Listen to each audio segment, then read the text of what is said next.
I would like to speak to you about low ovarian reserve. I used to have painful periods, and I witnessed women suffer from endometriosis right from when I was a teenager. Some women have had their ovaries destroyed by undiagnosed endometriosis.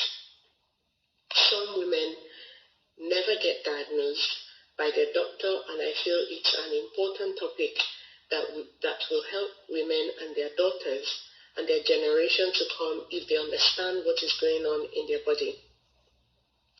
I know and intimately understand when discovering that you have a low ovarian reserve is like when you're completely healthy, according to doctors, in your early 20s.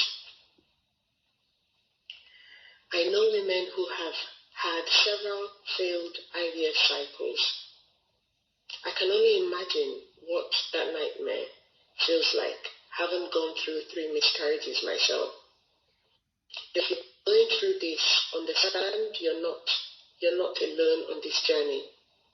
Please give yourself a hug on my behalf. You will be alright.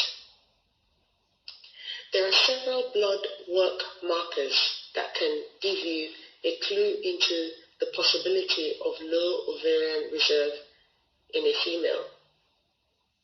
The first one is something called AMH. It's known as anti-Mullerian hormone, which starts out high when we first hit puberty, and it gradually decreases as we go into menopause. This decline is predictable and gradual in menopause as we go into menopause. Each age range for female has an expected AMH level. Once AMH levels fall below what is detectable, the expectation is that menopause is approaching. While the time to act to get into menopause can vary from woman to differ from one woman to another, it is generally understood that undetectable levels don't work very well with future or further fertility efforts like IVF, although it's not impossible. So when you have undetectable levels, it doesn't work very well with other fertility efforts like IVF, like I mentioned, although this is not impossible. LH and FSH levels are other blood work markers or blood test levels that can determine low ovarian reserve. The only problem with this is that they are late to show falling ovarian reserve, so are only very useful at the end stage of this disease process. There are a few causes of low ovarian reserve. Anything that damages the tissue of the ovaries will knock off potential eggs. Endometriosis is probably one of the most common causes of ovarian damage in women. The problem with endometriosis is so undiagnosed that it is hard to use actual research numbers to back this up. PCOS, which I experienced, ovarian torsion, autoimmune damage, and injury from infections or trauma are all reasons young women can have low or lower ovarian reserve. There is not much data to prove this, but there are reasons to suspect that severe nutritional deficiencies and gut issues can lead to inflammatory damage to the ovaries. This is why I am particular about being informed so we can pass this information down to the next generation. Most parents aren't aware of the damage poor nutrition or nutrition deficiency will cause as children get older. Hopefully, this will improve with the advance of technology, social media, and people speaking out. So please spread the news or spread the word. As you learn this, please teach other people around you who have similar issues. Now, these are the things that you may want to consider doing if you have low ovarian reserve. I know you must have looked into so many things, from DHEA to CoQ10 to vitamin E to B propolis to support high quality egg production. I understand how important these things are.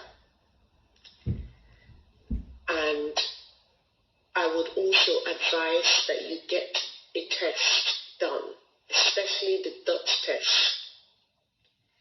Speak to any of your health practitioners and continue to request that this test is done.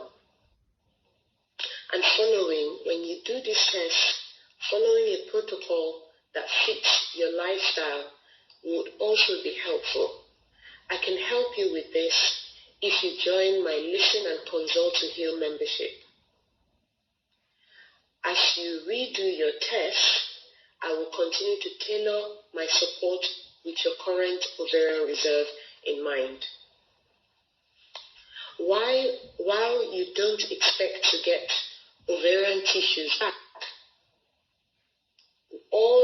every woman is born with all the eggs that we will have.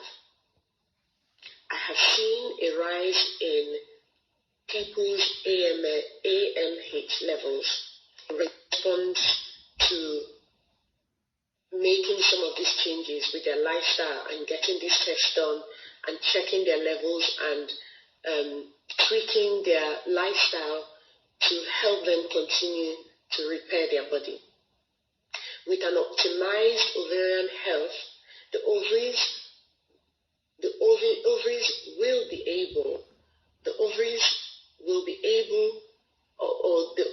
can be salvaged with the tissues that are still surviving. Because the tissues of the ovaries are already struggling in someone with low ovarian reserve, nutritional sufficiency and variety, I'm going to repeat myself, nutritional sufficiency and variety. It's not just the sufficiency bit, it's also the variety bit, are especially important. Like I said, if you listen to the nutrition or lifestyle category on my website to DIY this, or you can join the Listen and Consult membership to work with me. Providing the body with all of the building blocks and tools it needs to maintain function allows the body to do what it does best, which is to heal what it can and balance the rest. I have been so grateful to have these tools to help myself and other women, both ones with a diagnosis or without, as well as those going through IVF and planning out their future family. This will be one of the hardest aspects of living with endometriosis, which is trying to work out what's going on. Knowing there is hope as you start to recover, will be exciting. I do hope this helps you, and I wish you well on your healing journey.